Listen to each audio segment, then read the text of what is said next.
सरफरोशी की तमन्ना अब हमारे दिल में है, देखना है जोर कितना बाजुए कातिल में है। वक्त आने दे बता देंगे तुझे ए आसमां, हम अभी से क्या बताएं क्या हमारे दिल में। राम प्रसाद बिस्मिल की ये पंक्तियां हमें याद दिलाती हैं कि आजादी हमें विरासत में नहीं मिली थी। अमृतसर की यह धरती आज भी उस दर्द, उस बलिदान और उस जुनून की गवाही देती है। जलियांवाला बाग सिर्फ इतिहास नहीं, भारत के स्वाभिमान की अमर कहानी है। मैं खड़ी हूँ इस वक्त जलियांवाला बाग में, जहां इतिहास सिर्फ लिखा नहीं गया था बल्कि खून से रचा गया था। लेकिन सवाल यह है कि आखिरकार ऐसा क्या हुआ था जिसने इस शांत से बाग को मौत का मैदान बना दिया था। 13 अप्रैल 1919 बैसाखी का वो दिन जहां हजारों की तादाद में लोग इकट्ठा हुए थे। कुछ अपने अधिकारों की बात करने आए थे तो कुछ बैसाखी का उत्सव मनाने। लेकिन उन्हें जरा भी अंदाजा नहीं था कि कुछ ही पलों में यह जगह इतिहास के सबसे भयानक नरसंहारों में से एक की गवाह बनेगी। यहाँ चीखें भी थी, यहाँ क्रांति भी थी, यहाँ अत्याचार भी था, यहाँ प्रतीकार भी था। जलियांवाला बाग केवल एक स्मारक नहीं, यह भारत के स्वाभिमान की अमर पुकार है। आगे चलते हैं इस सफर में। नमस्कार दोस्तों, आज मैं आपको जहां पर लेकर आई हूं वहां की मिट्टी बलिदान की कहानी बताती है। आज हम हैं जलियांवाला बाग अमृतसर में।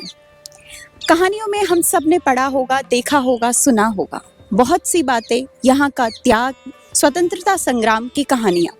पर आज यहाँ आके हमें बहुत सी चीज़ों की अनुभूति हुई। इस ग्राउंड में उस वक्त बहुत सारी फीमेल्स, मेल्स और बच्चे पीसफुल प्रोटेस्ट कर रहे थे।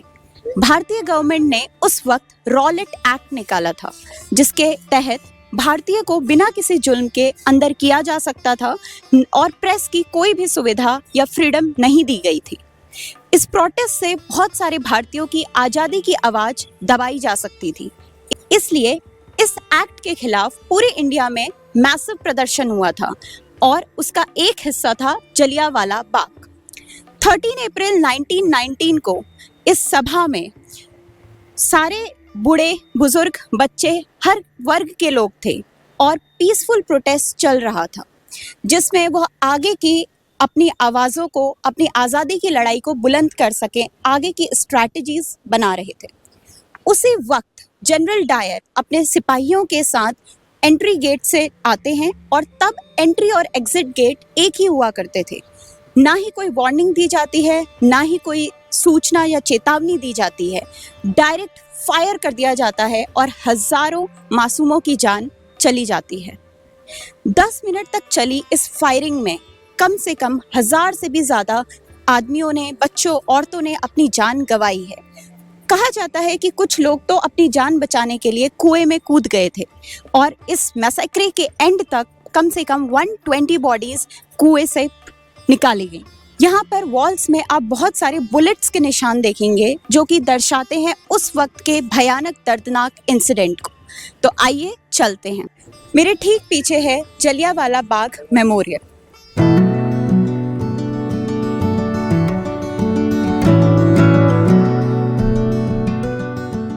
आज हमारे साथ हमारे फ्रेंड्स भी आए हैं।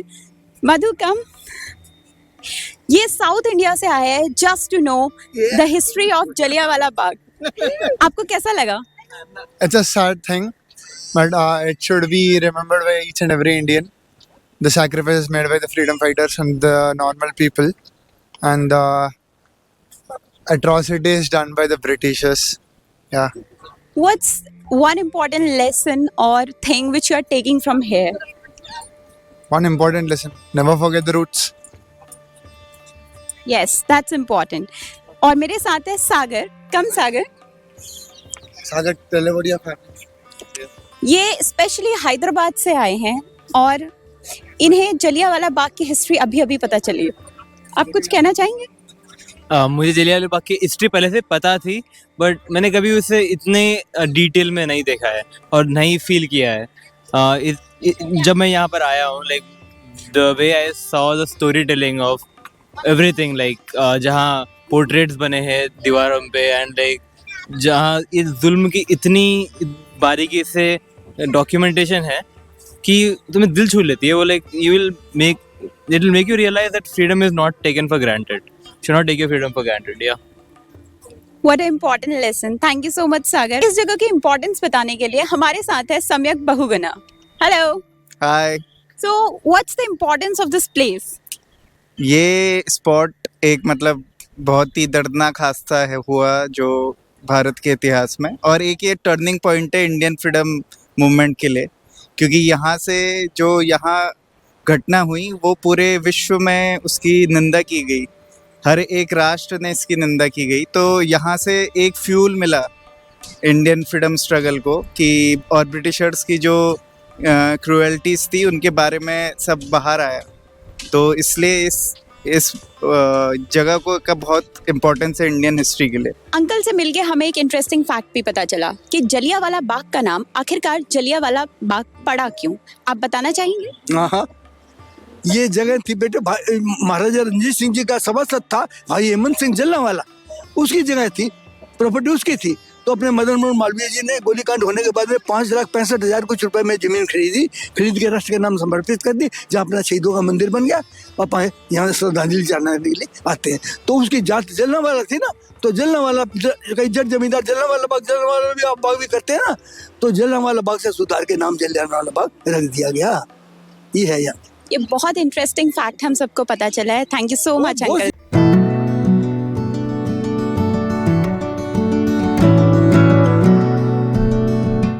मेरे ठीक पीछे है वो वॉल जहां पर ब्रिटिशर्स के फायर बुलेट्स के निशान आज तक मौजूद है। चलिए चल के देखते हैं। एंड मेरे सामने, ठीक सामने है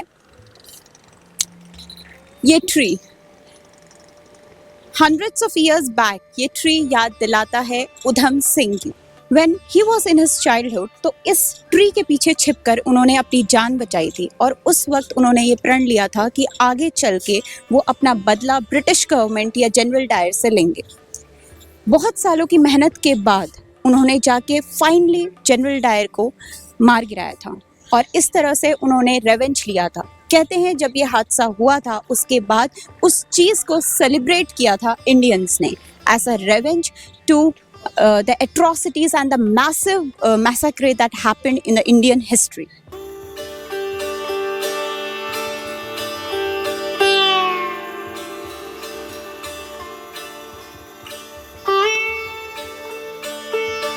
तो यहाँ जो वाइट से मार्क्ड हैं वो हैं उस समय के बुलेट्स के निशान। जब फायरिंग हुई थी एंड जनरल डायर ने फायर करने का ऑर्डर दिया था तो मैसिव राउंड्स ऑफ फायरिंग हुई थी। तो ये बुलेट्स के निशान आज भी आप दीवारों पे देख सकते हैं, जो कि जीता जागता प्रूफ है उस भयानक मैसेक्रे के। ठीक पीछे है कुआं। उस वक्त जब मैसिव फायरिंग राउंड्स हो रहे थे, बहुत से लोगों ने कुएं में कूद के अपनी जान बचाने की कोशिश करी थी, और जब ये मैसेक्रे एंड हुआ था, by then more than 120 dead bodies were recovered from this well.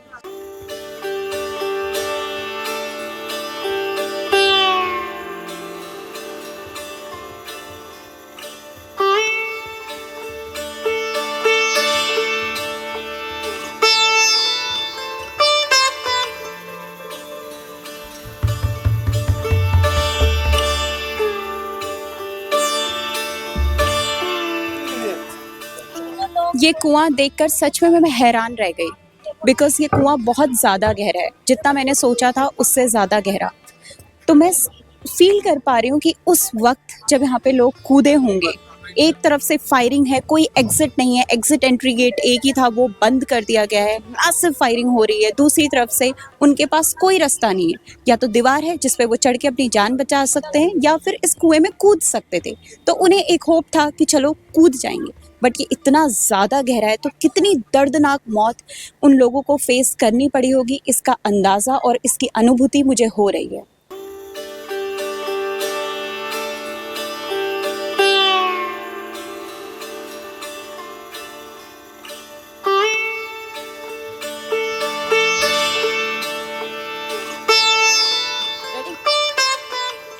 जहां से अच्छा हिंदुस्तान हमारा, हम बुलबुलें हैं इसकी ये गुलसिता हमारा। जलियांवाला बाग, जिसे रेनोवेट करके जलियांवाला बाग मेमोरियल बना दिया गया है। यहाँ पे बहुत सारे गार्डन्स, गैलरीज एंड म्यूजियम्स बना दिए गए हैं।